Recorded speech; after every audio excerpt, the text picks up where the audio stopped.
So what these are real quick are, I'm just gonna cut. I realized I didn't have these ready to go, so I'm cutting little pieces off, and these are just little connecting pieces to connect these like that. So let me finish doing that real quick. Take just a minute, and then we'll get soldering and go over what tools you're gonna have to have.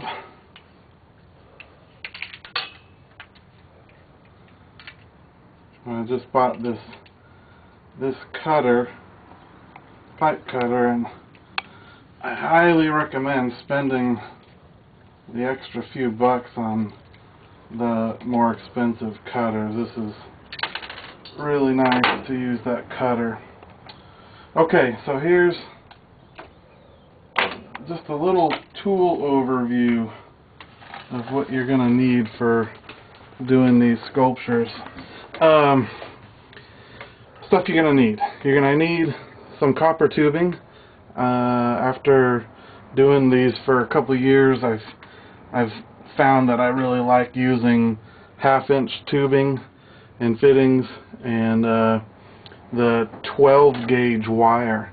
I have some spools up here of an 8-gauge and a 6-gauge, and I used to do, sculptures out of those, but it's pretty tough to bend all that by hand, and it takes a long time and that kind of stuff. And I was using like pinballs or little brass balls, so now I just really like making the smaller ones using the little 11mm, what are basically like pachinko balls.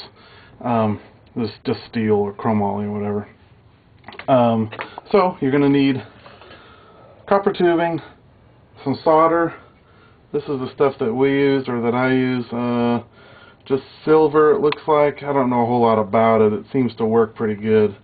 Silver solder, safe flow, lead-free, almost an 1/8 inch in size or so, works fine.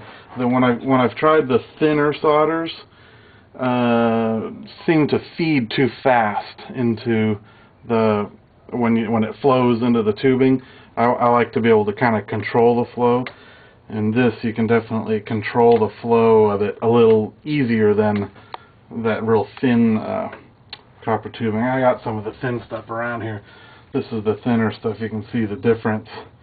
It's just kind of this stuff's just no good. That's just backup if I happen to run out of the good stuff. So that you're going to need. I like to use muriatic acid. You can get it at any kind of supply store, like a hardware store. They sell gallons of muriatic acid for very cheap, couple bucks, and it's mixed about probably 6 to 1 with water, 6 parts water, 1 part acid in just a little Tupperware type of thing.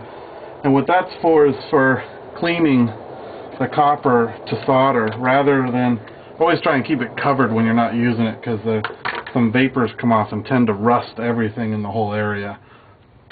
So I use this muriatic acid rather than sanding each piece and doing all that stuff. The acid is very quick and easy.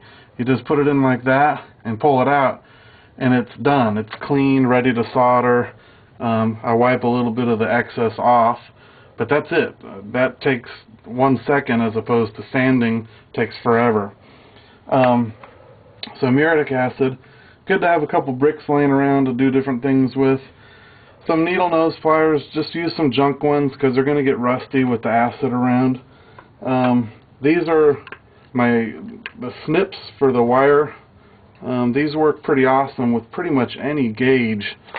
Like this is, here's a piece of the 6-gauge wire, and you can see it snips stuff really nice, really easy. These are probably one of your biggest investments. These are 30 or 40 bucks, but I don't know how you'd cut that wire without them. I stumbled on these kind of by accident. Get yourself a good pipe cutter, tape measure, get yourself a couple 100 feet of, what did I say it was? 12 gauge wire.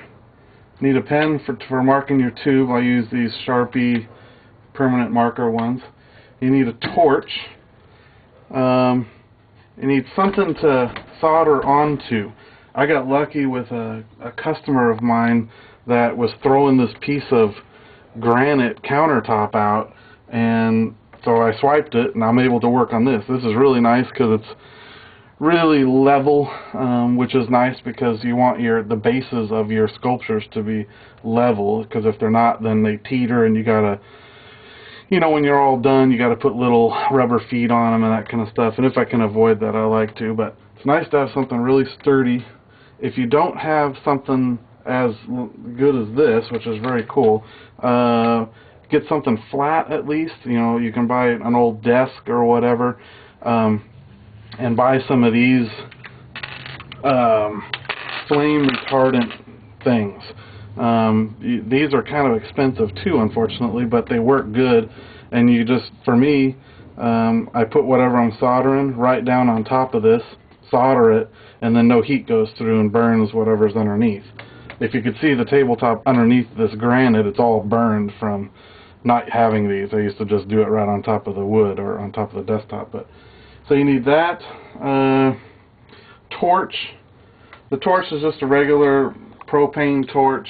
One canister like this is good for a long, long time. I just replaced this the other day, and honestly, I think these last.